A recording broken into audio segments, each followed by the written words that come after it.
Hello दोस्तों, welcome to new study point. यार आप लोग बहुत चालाक हैं। आप लोगों ने मुझे आखिर यूट्यूब पे बुला ही लिया। चलिए आज हम स्टार्ट करते हैं। 2 अक्टूबर के मौके पे गांधी जयंती है, तो उसी पे हमने स्टार्ट किया। तो आज इस मौके पे हम एक बायोलॉजी का बहुत इंपॉर्टेंट टॉपिक लेके चलते हैं। आपके सामने है वो excretory products and there elimination.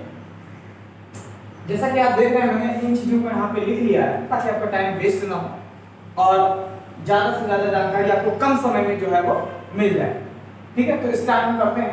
सबसे पहला पॉइंट जो हम स्टार्ट करेंगे, एक्सक्रीटरी प्रोडक्ट का जो सबसे पहला पॉइंट होता है वो ये पॉइंट होता है कि जो मेटाबॉलिज्म है, मेटाबॉलिज्म को हम अच्छे से समझते हैं। पहले होता क्या है मेटाबॉलिज्म? क्या होता है कि बॉडी के अंदर जितने भी मॉलिक्यूल्स होते हैं, चाहे वो कॉम्प्लेक्स हो चाहे सिंपल, या तो वो टूटते रहते हैं या तो वो बनते रहते हैं। तो ये जो टूटना और जो बनना है ना, इस प्रक्रिया को मेटाबॉलिज्म कहा जाता है। और उसी मेटाबॉलिज्म के फलस्वरूप एक जो लिविंग ऑर्गेनिज्म है उसको लिविंग के रूप में जाना जाता है। आप जानते हैं कि 11th चैप्टर का फर्स्ट क्वेश्चन जिसमें ये बताया गया है कि जो मेटाबॉलिज्म होता है वो लिविंग कैरेक्टरिस्टिक्स के, यानी जितने भी लिविंग ऑर्गेनिज्म हैं उनकी एक डिफाइनिंग फीचर होती है। जितने भी लिविंग ऑर्गेनिज्म हैं उनके अंदर मेटाबॉलिज्म जो है वो चलता रहता है। और मेटाबॉलिज्म जो है उसमें 2 प्रक्रियाएं आती हैं, 2 प्रोसेस। यानी metabolism is composed of 2 process name as catabolism and anabolism. That is catabolism and anabolism. Catabolism को हम डिस्ट्रक्टिव मेटाबॉलिज्म बोलते हैं। यहाँ पे डिस्ट्रक्टिव का मीन्स ये होता है कि हमारी बॉडी के जो अंदर जो जितने भी कॉम्प्लेक्स मॉलिक्यूल हैं वो कॉम्प्लेक्स मॉलिक्यूल सिमिलर में बदल जाते हैं। एग्जांपल, आपका डाइजेस्टिव सिस्टम है, वो आप जो फूड खाते हैं वो एक कॉम्प्लेक्स ऑर्गेनिक कंपाउंड है और उस कॉम्प्लेक्स ऑर्गेनिक कंपाउंड को सिंपलर फॉर्म में कन्वर्ट किया जाता है। तो ऐसी प्रक्रिया को बोलते हैं catabolism. Catabolism is an exothermic process, understand. And second is anabolism, जिसको हम कंस्ट्रक्टिव मेटाबॉलिज्म बोलते हैं। इसमें सिंपलर मॉलिक्यूल को जोड़ के एक कॉम्प्लेक्स मॉलिक्यूल बनाया जाता है। यानी you can say that monomer is composed and make a polymer. That is anabolism को, एनाबॉलिज्म शब्द में एग्जांपल ये है कि जितने भी सिंपलर मॉलिक्यूल, एग्जांपल में I am taking amino acids, तो अमीनो एसिड्स को ज्वाइन करके एक पॉलीपेप्टाइड और पॉलीपेप्टाइड को ज्वाइन करके एक प्रोटीन बनाया जाता है, जो कि आप जानते हैं राइबोसोम में ये प्रक्रिया चलती है। तो मेटाबॉलिज्म के अंदर 2 प्रक्रियाएं जो हैं वो कॉन्टिन्यूअस चलती हैं। एक का नाम है कैटाबॉलिज्म और दूसरा का नाम है एनाबॉलिज्म। तो both catabolism and anabolism are happening simultaneously in the body or in a cell. So this process is called metabolism. Metabolism is a defining feature of a living organism. Okay? Metabolism के फलस्वरूप, यानी उसका जो metabolism का जो result होता है, उस रिजल्ट के दौरान कुछ एक्सक्रीटरी प्रोडक्ट बनते हैं। वो एक्सक्रीटरी प्रोडक्ट क्या है? एग्जांपल है CO2, यूरिया, स्वीट और अदर हार्मफुल कंपाउंड। मैं बात फिर से दोहरा रहा हूं, CO2, urea and sweet and other harmful compound, ये सारी चीजें बनती हैं और इनका बॉडी के अंदर से कंटिन्यूअसली रिमूव किया जाना जरूरी है। कंटिन्यूअसली का मतलब ये होता है लगातार इनको हम अपनी बॉडी से जो है वो रिमूव करते रहते हैं। अगर ये बॉडी में स्टोर हो गए तो कोई ना कोई बॉडी का जो ऑर्गन है वो मैल फंक्शनिंग कर जाएगा। मैल फंक्शनिंग का मतलब होता है डिस्टर्ब हो जाएगा। मैल फंक्शनिंग 4 प्रकार से होगा, या तो उस ऑर्गन के बिहेवियर में चेंज आएगा, या तो उस ऑर्गन की फिजियोलॉजी में चेंज आएगा, या उस ऑर्गन की मॉर्फोलॉजी में चेंजिंग आएगी, या उस ऑर्गन की मेटाबॉलिज्म में चेंज आएगी।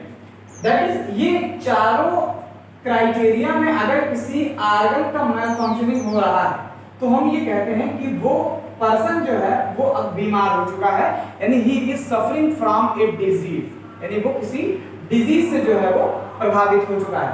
तो एक्सक्रीटरी प्रोडक्ट हमारी बॉडी के अंदर इंप्रूव किया जाना जो है वो जरूरी है। अब आते हैं एनिमल जो है वो 3 तरीके से अपना एक्सक्रीटरी प्रोडक्ट जो है वो इवॉल्व करता है। सबसे पहला है अमोनोटेलिक, सेकंड है यूरियोटेलिक एंड थर्ड है यूरिकोटेलिक। अमोनोटेलिक, आप जानते हैं कि अमोनोटेलिक के अंदर जो एनिमल है उसका जो एक्सक्रीटरी प्रोडक्ट होता है वो अमोनिया होता है। क्या होता है? अमोनिया होता है।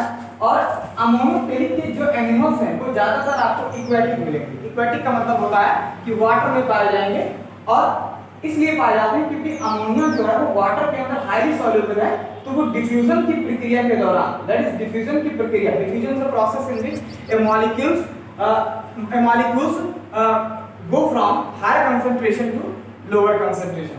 दैट इज कि उस जो डिफ्यूज होता है वो हाई कंसंट्रेशन से लो कंसंट्रेशन की तरफ फ्लो होता है। ठीक है। तो वाटर के अंदर अमोनिया काफी हाईली सॉल्युबल है, इसलिए वो डिफ्यूजन की प्रक्रिया के दौरान, जहां पे आप देखिए कि एक्वेटिक एनिमल्स में मोस्टली जो एनिमल्स होते हैं वो स्किन के द्वारा जो है वो सांस लेते हैं और बहुत सारे हैं, लेकिन वाटर जो अमोनिया है वो अमोनिया वाटर के अंदर सॉल्युबल है, इसलिए वो डिफ्यूजन की प्रक्रिया के द्वारा वो वाटर के अंदर चला जाता है। ये मोस्ट टॉक्सिक का मतलब है ज्यादा टॉक्सिक है, यानी ज्यादा नुकसानदायक है, या आप बोल सकते हैं कि काफी हानि हो सकती है। सेकंड है जिसको बोलते हैं यूरिकोटेलिक। यूरिकोटेलिक का मतलब होता है कि जहां पे एनिमल का जो एक्सक्रीशन है वो यूरिक एसिड के रूप में किया जाए। यूरिक एसिड ऐसे एनिमल्स में होता है जो ड्राई हैबिटेट में रहते हैं, और ये वाटर कंजर्व करने के लिए जो अपना एक्सक्रीशन है वो पेलेट के रूप में करते हैं। पेलेट का मतलब होता है पेस्ट लाइक, जहां पे वाटर की जो मात्रा है वो बिल्कुल कम होती है, तो उसलिए ये यूरिकोटेलिक की जो अवस्था है उसमें ये कारक है कि जो एक्सक्रीशन होगा वो यूरिक एसिड के रूप में होगा। क्लियर? यूरियोटेलिक में क्या है कि जो एनिमल होगा वो अपना एक्सक्रीटिव प्रोडक्ट है वो यूरिया के रूप में मेनली निकालेगा, मुख्यतः जिसको बोलते हैं। और आप जानते हैं यूरिया भी वाटर सॉल्युबल है, तो ये किडनी के द्वारा जो ये पास हुआ करता है। अब देखिए कि हमारी बॉडी के अंदर जो अमोनिया है उस अमोनिया को यूरिया में कन्वर्ट किया जाता है, because ammonia is more harmful compound than urea. और ये जो प्रक्रिया है ये लीवर में चलती है। अगर आपसे क्वेश्चन पूछा जाता है कि urea is formed in, urea कहां बनता है, तो आप बताएंगे लीवर में। तो लीवर में एक साइकिल चलती है जिसको बोलते हैं यूरिया साइकिल, है ना, यूरिया चक्र बोलते हैं, या इसी को हम ऑर्निथिन साइकिल के नाम से भी जानते हैं। इसमें एक जो है क्या कहते हैं एंजाइम काम करता है, उसका नाम है ऑर्निथिन, इसे हम ऑर्निथिन साइकिल के नाम से भी जानते हैं। तो ये आपका जो प्रोडक्ट है, जो एक्सक्रीटिव प्रोडक्ट है, ये आपके सामने ये आपका बिहेवियर है, बेस आपका बनाना चाहिए, ये बेस आपका होना चाहिए। अब आते हैं कि हमारे पास कुछ एनिमल्स हैं और उनके ऑर्गन ऑफ एक्सक्रीशन, एनिमल्स हैं और उनका ऑर्गन्स ऑफ एक्सक्रीशन। क्या मतलब है यहाँ पे ऑर्गन्स ऑफ एक्सक्रीशन में? Please wait a minute.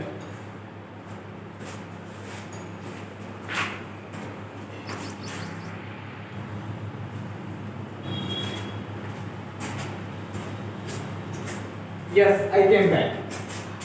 मैंने क्या बताया कि कुछ ऑर्गन ऑफ एक्सक्रीशन है और उनके एनिमल, यानी कौन कौन से ऑर्गन ऑफ एक्सक्रीशन आ सकते हैं और यहाँ पे कौन सा एनिमल उसका उदाहरण है। आप देखिए यहाँ पे कि सबसे पहला जो ऑर्गन ऑफ एक्सक्रीशन है, यानी उत्सर्जी अंग जिसको हम बोलते हैं, वो है पहला प्लाज्मा मेम्ब्रेन, या दूसरा है जिसको बोलते हैं कॉन्ट्रैक्टाइल वैक्यूल, और थर्ड है दैट इज कॉल्ड ऑस्मोरेगुलेशन। ये कॉन्ट्रैक्टाइल वैक्यूल जो है वो ऑस्मोरेगुलेशन को मेंटेन करता है। ऑस्मोरेगुलेशन एक ऐसी प्रक्रिया है जिसके अंदर एनिमल की बॉडी से एक्स्ट्रा वाटर को बाहर एक्सटर्नल मीडियम में डाला जाता है या उसको एक्सक्रीट किया जाता है। इसका जो एग्जांपल है वो प्रोटोजोआ है। आप जानते हैं कि प्रोटोजोआ आर यूनिसेलुलर ऑर्गेनिज्म, तो all the metabolic process which proceeds in the protozoa takes place only in a single cell। so ये अपना एक्सक्रीटरी प्रोडक्ट जो है वो केवल ऑस्मोरेगुलेशन है, कॉन्ट्रैक्टाइल वैक्यूल या प्लाज्मा मेम्ब्रेन के थ्रू करता है और अपने बॉडी के मेटाबॉलिज्म को मेंटेन करता है या अपने बॉडी के ऑस्मोटिक बैलेंस को मेंटेन करता है, और इस प्रक्रिया को बोला जाता है ऑस्मोरेगुलेशन। ऑस्मोरेगुलेशन का मतलब ऑस्मोसिस का रेगुलेशन, अंडरस्टैंड। सेकंड है जिसको बोलते हैं जनरल बॉडी सरफेस। सामान्य तौर पे बॉडी सरफेस से अगर कोई एक्सक्रीशन कर रहा है तो उसे हम जनरल बॉडी सरफेस के अंदर आएंगे। ये एग्जांपल है आपका हाइड्रा एंड स्पॉन्ज।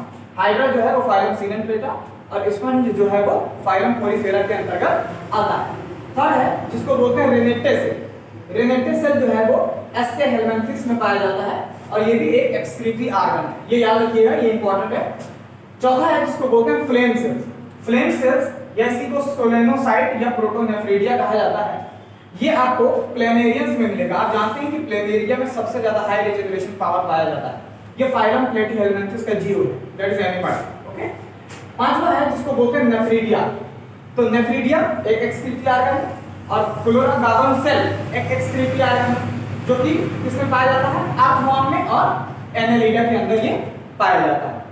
अर्थवर्म के अंदर क्लोरोगावन सेल्स पाया जाता है और अर्थवर्म जो है फाइलम एनेलिडा के अंदर आता है। नेफ्रिडिया लीच में पाया जाता है, ठीक है। क्लोरोगावन सेल्स जो है वो एक्सक्रीटरी ऑर्गन है, आप ऐसे समझिए। 6 जो है इसका नाम है मार्फिजन ट्यूब्यूल। मार्फिजन ट्यूब्यूल जो है वो इंसेक्टा में पाया जाता है जो कि फाइलम आर्थ्रोपोडा का मेंबर है।